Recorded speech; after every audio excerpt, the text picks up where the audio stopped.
In the vast, breathing silence of the South Pacific, where the sky and the ocean become indistinguishable at the edge of the world, there is an island that seems less like a place and more like a memory of something perfect that you cannot quite name.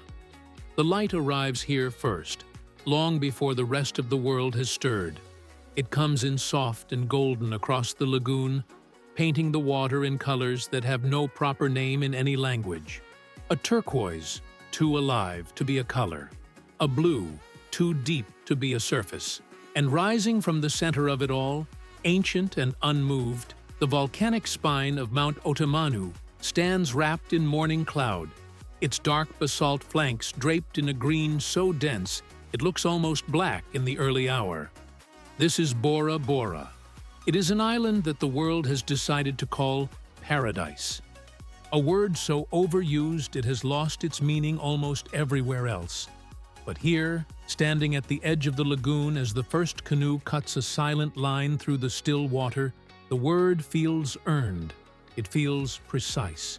Yet paradise, as a concept, belongs to the traveler passing through, to the one who arrives with a suitcase and a return ticket. For the people who were born here, who grew up swimming in this lagoon, who buried their grandparents in this soil, this island is not paradise. It is simply home. And home, as any honest person knows, is far more complicated, more textured, and more deeply felt than any paradise could ever be. The island is small enough to drive around in under an hour. Roughly 30 square kilometers of volcanic mountains surrounded by a coral reef that acts as both guardian and border. Within that reef, the lagoon holds the island in a perpetual, shimmering embrace. The barrier reef breaks the force of the open ocean, and in the stillness that remains, life has arranged itself with a particular grace. The motu, the small flat coral islets scattered along the reef, sit barely above the waterline, their coconut palms leaning lazily over the edge, as if listening to the sea beneath them. The overwater bungalows that line the shores of the resort islands exist in a universe entirely their own, a universe built for the visitor, not for the islander. To understand Bora Bora is to understand the difference between those two worlds, and to understand that the true heart of this island beats not over the water, but beneath the mountains, in the villages, in the kitchens, in the early morning market, in the quiet dignity of a people who have lived alongside breathtaking beauty for so long that they have learned to see past it, to the deeper, harder, more enduring truth of daily life.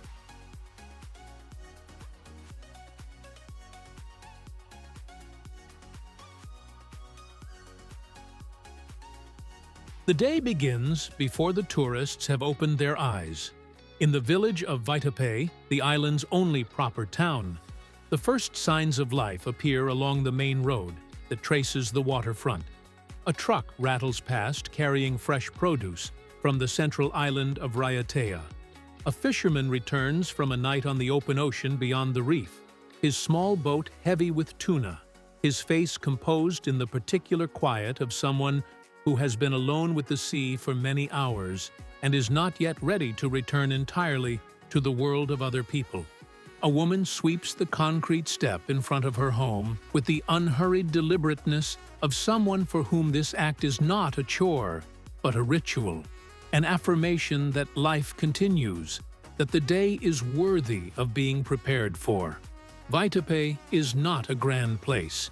It is a town of modest concrete buildings painted in the colors of the tropics. Pale yellow, faded coral, soft white.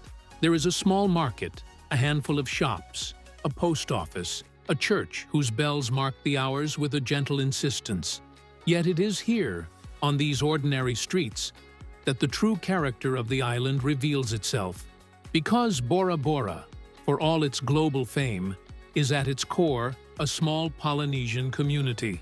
A place where everyone knows everyone, where the postmaster is also your cousin's godfather, where a stranger on the street will greet you with a word that carries within it an entire philosophy of human connection.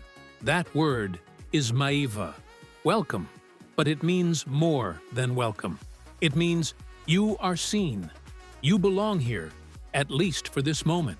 You are not a stranger. In a place that receives hundreds of thousands of visitors every year, this impulse toward genuine hospitality is not a performance.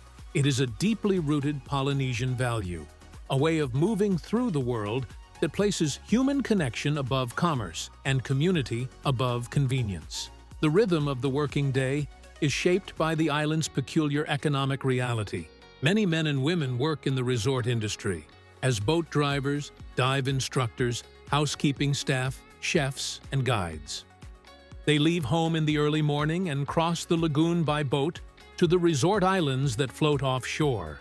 They spend their days in a world of extraordinary luxury that is not theirs, serving guests who have paid more for a single night than many local families earn in a month.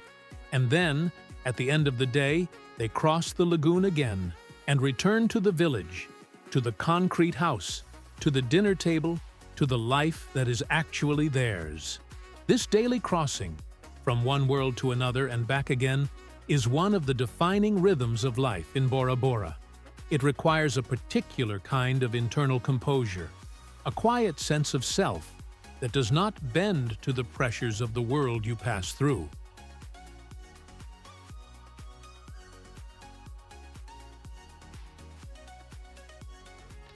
The family in Bora Bora, as across all of French Polynesia, is not a unit. It is an institution, a living, breathing, multi-generational structure that forms the primary organizing principle of society. The Polynesian concept of aiga, the extended family, reaches far beyond the parents and children of a household. It encompasses grandparents, uncles, aunts, cousins, neighbors who have been honorary relatives for so long that the distinction has ceased to matter. In Bora Bora, this structure is not theoretical. It is visible in the architecture of the neighborhoods, where family compounds of several small houses share a common yard. It is visible in the way children move freely between houses as if every door is their own. It is visible on Sunday mornings, when the entire extended family gathers under a tin-roofed shelter for a meal that lasts longer than any meal has any practical reason to. The food at that Sunday table is a map of Polynesian history. Poisson cru, raw fish marinated in lime juice and coconut milk, is the island's signature dish, a thing of such elegant simplicity that it seems impossible it should taste so extraordinary. Pafaru, fish fermented in seawater, is an older, more challenging taste that separates the islander from the visitor with perfect efficiency. There are breadfruit roasted directly in the embers of a fire, their skin charred and their flesh pillowy and warm. There is taro, cooked and pounded, and served with a reverence that acknowledges its ancient place in Polynesian sustenance. These are not restaurant dishes. They are the tastes of belonging, the tastes of a lineage. The culture of Bora Bora is carried most powerfully in its dance and its music. The Heva Festival, held annually across French Polynesia, brings communities together for weeks of competition in traditional dance, music, and outrigger canoe racing. The preparation begins months in advance. The costumes, elaborate constructions of shells, feathers, woven pandanus, and fresh flowers, are made by hand, stitch by stitch, braid by braid, by women and men who work late into the evenings with a concentration that is indistinguishable from prayer. The dances themselves, particularly the Ori Tahiti, are a physical language. Every movement of the hips, every position of the hands, every expression of the face tells a story.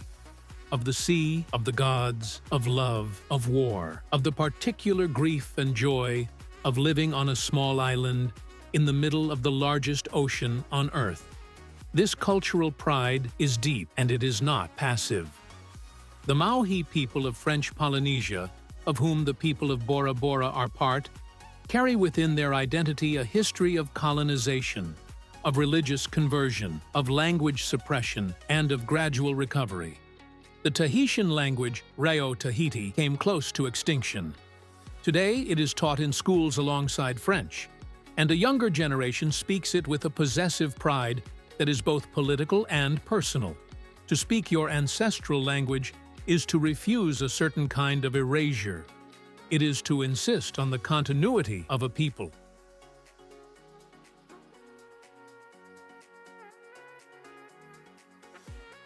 The economy of Bora Bora rests almost entirely on a single foundation, and that foundation belongs to someone else. Tourism is not just a sector of the local economy, it is the economy. The island hosts some of the most expensive resort hotels on the planet, properties that command thousands of dollars per night, and that cater to a clientele for whom cost is an abstraction. The revenue generated by this industry is real and significant, but the wealth does not distribute evenly. The land on which the great resorts stand is often owned by outside investors, French, American, Asian corporations that see in the lagoon not a home, but an asset. The local worker cleans the room. The shareholder collects the margin. This reality creates a quiet and persistent tension that underlies the beauty of daily life. The cost of living in Bora Bora is among the highest in the Pacific. Nearly everything except fish and tropical fruit must be imported, arriving by cargo ship from Tahiti, which itself imports from France. The price of bread, of rice, of medicine, of building materials, all of it inflated by the distance from anywhere else. A young couple hoping to build a home faces costs that are difficult to reconcile with local wages. The land itself is a source of deep and complicated feeling. Land in Polynesian culture is not merely property. It is ancestral connection. It is identity materialized. Yet over the decades, as tourism expanded and land values rose, some families sold, some were pushed aside, and the geography of ownership shifted in ways that cannot easily be undone. The beach that a family once walked to freely is now the private frontage of a resort. The reef where a grandfather fished is now a snorkeling attraction managed by a hospitality company. And yet, people stay. They stay because the alternatives, Tahiti, Papeete, France itself, offer a different life, not necessarily a better one. They stay because the lagoon is still there in the morning, because the family is still gathered on Sunday, because belonging to a place, truly belonging, is a form of wealth that no economic calculation can fully measure.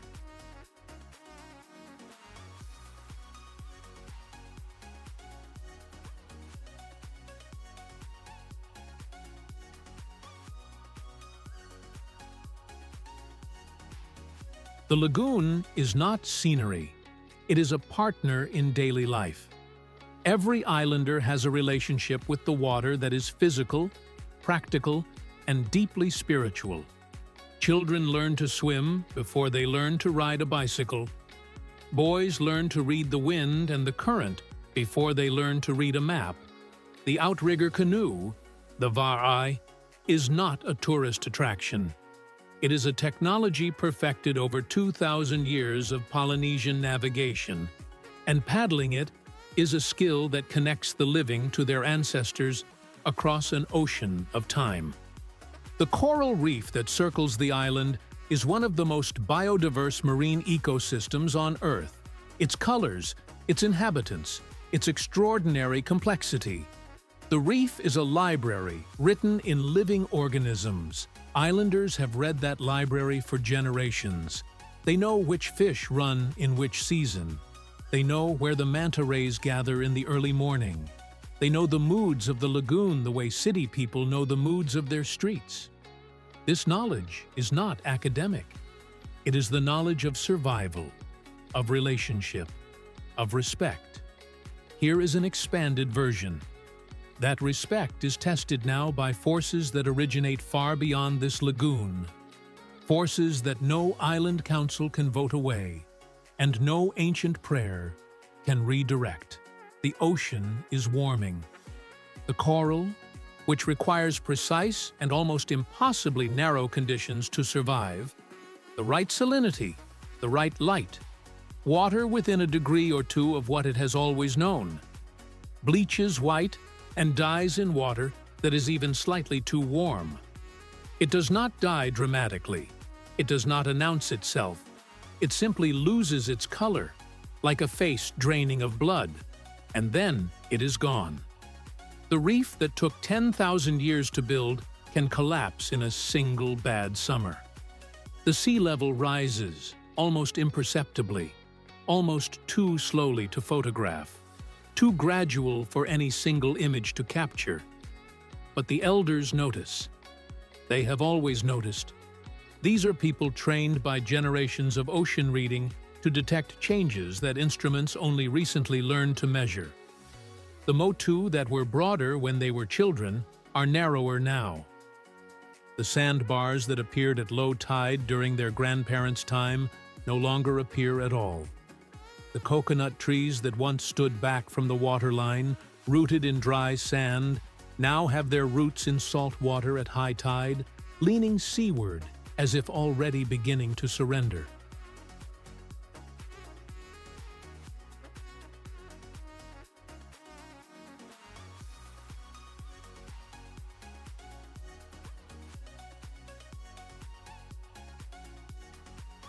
The land is not disappearing in any way that makes the evening news. It is disappearing the way a bar of soap disappears. You only notice when you reach for it and find almost nothing left. Climate change is not a political debate in Bora Bora. There are no panels, no op-eds, no televised arguments between people who will not be personally inconvenienced either way. It is a geological event happening in slow motion around people's feet, in the flooding of gardens that did not flood before, in the brackish taste of freshwater wells that were once clean, in the silence where certain birds used to call. The people here did not cause it. They emit a rounding error's worth of carbon into an atmosphere overwhelmed by the output of distant cities they have mostly never seen. That particular injustice sits in the air alongside the humidity, felt by everyone, discussed with a kind of quiet resignation that is more devastating than anger. Mount Otamanu watches all of it, as it has always watched, with the absolute indifference of something that operates on a different scale of time entirely. The mountain does not change on any human timescale. It has been here for 4 million years, pushed up from the seafloor by volcanic forces that make every human ambition look like a pencil mark on a canyon wall. It watched the first Polynesian outriggers arrive. It watched the French arrive after them. It watched the hotels arrive, and the seaplanes, and the honeymooners with their waterproof cameras. And it will be here still, long after the last overwater bungalow has dissolved quietly into the lagoon, long after the last generator has gone silent, and the last boat has left. The reef may be gone by then. The motu may be gone. But the basalt core of Otamanu will remain, rinsed by a warmer sea, untroubled, patient in the way that only stone can be patient. There is a steadiness in that thought. If you are the kind of person who can hold geological time in your mind and find comfort there, rather than vertigo. Some people can. Some people stand at the edge of something ancient and feel not their own smallness, but a strange and temporary relief. The relief of being briefly released from the illusion that any of this was ever really in human hands.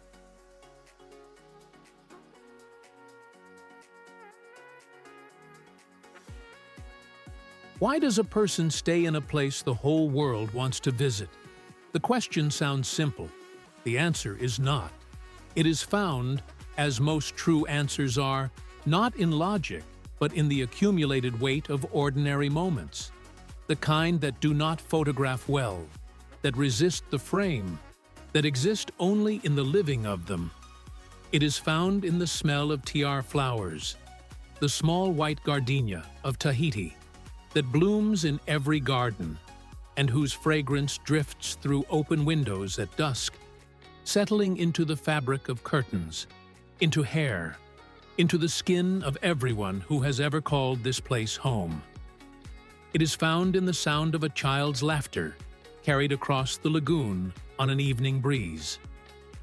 In the creak of a wooden dock in the early morning when the light is still low and gold and the water has not yet been disturbed by anything. It is found in the look on an old fisherman's face as he watches the sun descend behind the reef, a look that contains within it an entire lifetime of mornings and evenings in this one particular place on earth. A look that is not wonder, because wonder belongs to the visitor, but something quieter, something that has no word in English, something closer to recognition. The visitor sees paradise and takes a photograph. The islander sees home and needs no record. The memory is already everywhere, in the hands, in the feet, on the warm coral sand, in the muscle memory of paddling a pirogue through still water before the rest of the world wakes, in the taste of coconut milk drunk straight from the fruit in the shade of an afternoon, in the stories that have no written form but are passed down through the body, through the dance, through the names of the fish and the currents and the winds. The islander does not need to document the mountain. They have watched it in every season. They know which clouds gather at its peak before rain. They know the way the light falls on its western face in the hour before the sun disappears, turning the ancient stone from gray to deep amber. And they know this not because they read it or were told it, but because they have simply been here, again and again and again. And the mountain has become part of them the way all familiar things eventually do. Bora Bora exists in a constant negotiation between its image and its reality, between the postcard and the kitchen table, between the international visitor and the local elder, between the rising water and the ancient mountain, between the economy that feeds the family and the culture that feeds the soul.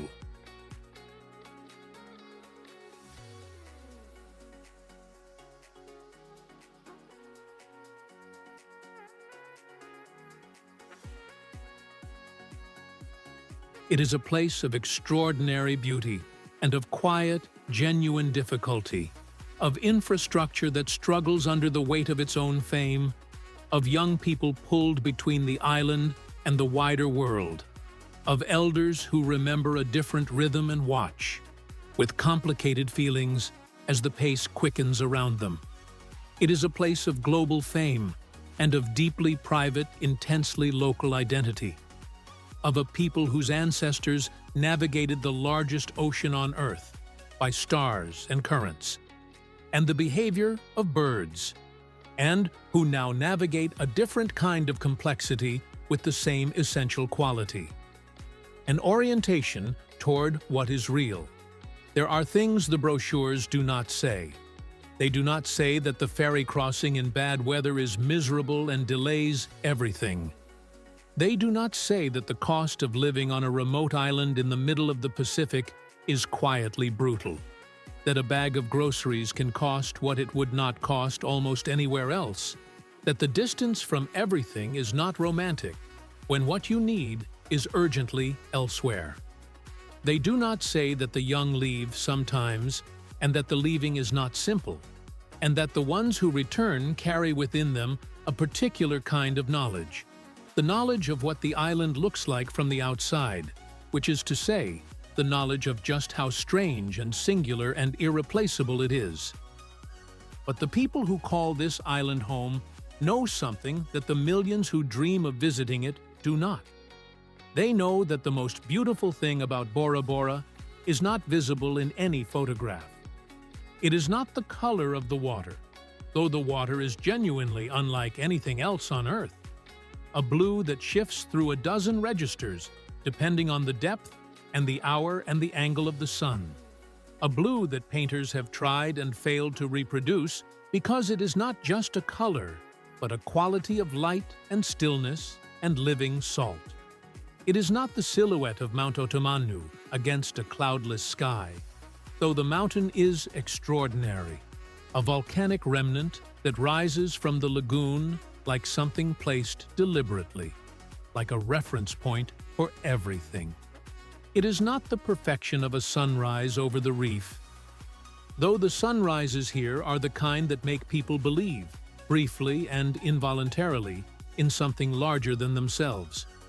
The most beautiful thing is the fact that after everything, after the colonization that renamed and remapped and attempted to reorder an entire civilization, after the tourism boom that turned the landscape into a product, after the rising seas that threatened the geography itself, after the economic pressures and the cultural negotiations and the daily crossings between one world and another, after all of it, the people are still here, still dancing, still fishing, still gathering on Sundays in the long communal way that resists the shortening of modern life, still teaching children the names of things in the old language, still reading the sky, still knowing which way the current runs without consulting anything but memory and instinct, still greeting each other with a word that means more than welcome, a word that carries inside it the full weight of belonging, of shared place, of a people who have not yet been moved. Neva. This is Bora Bora. Not the paradise the world imagines, curated and frictionless and suspended in permanent golden hour. Something older than that, and more complicated, and because of the complication, far more beautiful. A place that has survived being dreamed about by millions without losing the thing that made it worth dreaming of. A place where the most extraordinary view is not the one from the overwater bungalow, but the one from the inside, from the perspective of someone who woke up here today, as they did yesterday, as their parents did before them. A home, which is to say, the most specific and irreplaceable thing there is.